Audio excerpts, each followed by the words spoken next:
Guns. My next guest has strong words for me. He says, I'm off the rails on guns in America. Ben Shapiro is editor-at-large at Breitbart.com and the author of Bullies, How the Left's Culture of Fear and Intimidation Silences Americans. So why am I off the rails, Mr. Shapiro? Honestly, Piers, you've kind of been a bully on this issue because what you do, and I've seen it repeatedly on your show, I watch your show, and I've seen it repeatedly, what you tend to do is you tend to demonize people who differ from you politically by standing on the graves of the children of Sandy Hook, saying they don't seem to care enough about the dead kids. If they cared more about the dead kids, they would agree with you on policy. I think we can have a rational political conversation about balancing rights and risks and rewards of all of these different policies, but I don't think that what we need to do is demonize people on the other side as being unfeeling about what happened in Sandy Hook. How dare you accuse me of standing on the graves of the children that died there? How dare you? I've seen you do it repeatedly, Piers. Like I say, how dare you? Well, I mean, you can keep saying that, but you've done it repeatedly. What you do, and I've seen you do it on the program, is you keep saying to folks that if they disagree with you politically, then somehow this is a violation of what happened in Sandy Hook. And you have yet, I'd really like to hear your policy prescriptions for what we should do about guns. Because you say that you respect the Second Amendment, and, you know, I brought this here for you so that you can read it. It's the Constitution.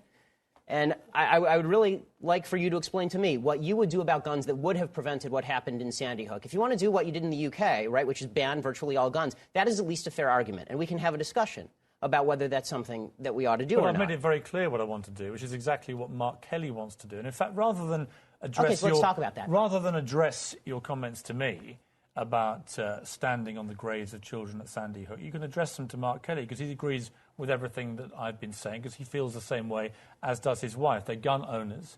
They both respect the Second Amendment of the Constitution. They don't want to take away anybody's right to defend themselves with guns. They want to take away certain types of guns, obviously. They want to take away assault weapons, which are capable, with magazines like we saw at Aurora and Sandy Hook, of unleashing a ridiculous amount of bullets. Well, this is a question I wanted to ask you, Piers, because I've seen you talk about assault weapons a lot, and I've seen Mark Kelly talk about assault weapons. The vast majority of murders in this country that are committed with guns are not committed with assault weapons. They're committed with handguns. Okay, so are you willing to ban handguns in this country across the country? No, that's not what I'm asking for. Why not? Let me ask you... Don't you care about the kids who are being killed in Chicago as much as the kids in Sandy Hook? Yes, I do. Then why don't you care about banning the handguns in Chicago? We'll come to that. Let me ask you this. What was the weapon used at Aurora in the movie theatre? It was an assault rifle, sure. Okay. What was the weapon used in the Oregon shopping mall? I believe it was an assault rifle, correct? Okay. What was the weapon used at Sandy Hook? It was an assault rifle. What was the weapon used at the incident around Christmas when the firemen were lured to their deaths, the New York State firemen? And bought illegally? That was an assault rifle. Right, so the last 4 mass shootings in America were all the assault rifles. And the vast that is the reason, Mr. Shapiro.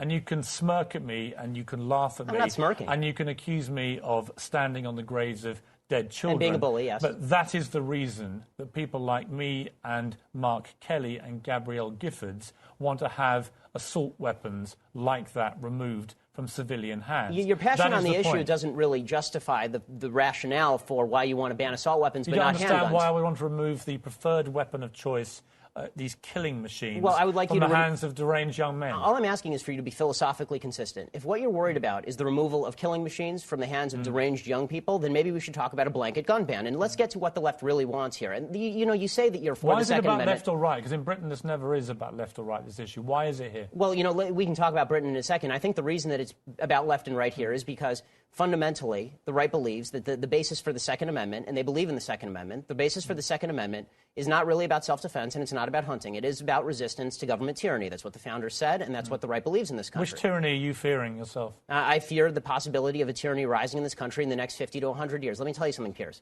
The fact that my grandparents and great-grandparents in Europe didn't fear that is why they are now ashes in Europe. So this kind of leftist revisionist history, where there's never any fear of democracy going usurpacious or tyrannical, is just that. It is fictitious. Just to clarify your position then, the answer to Sandy Hook, as it was to Aurora, as it was to Gabrielle Giffords, as it was to Columbine, Virginia Tech, is you do nothing. Is that your position? That's not my position. What is your position? My position is that we have to calibrate laws that are designed to get guns out of the hands of bad people and keep guns in the hands of good people who want to buy them. This idea of more guns versus less guns. How do you do that? Well, I think one of the ways that you do that is by better screening for mental illness. I think that you do better background checks. Was Adam Lanza's mother a good person? I don't know whether she was a good person or a bad person. I know she was irresponsible with her guns. Has there been any evidence to suggest she was not a good person? No, but there's been significant evidence to... So by your criteria, no, she would have been... Here's the law.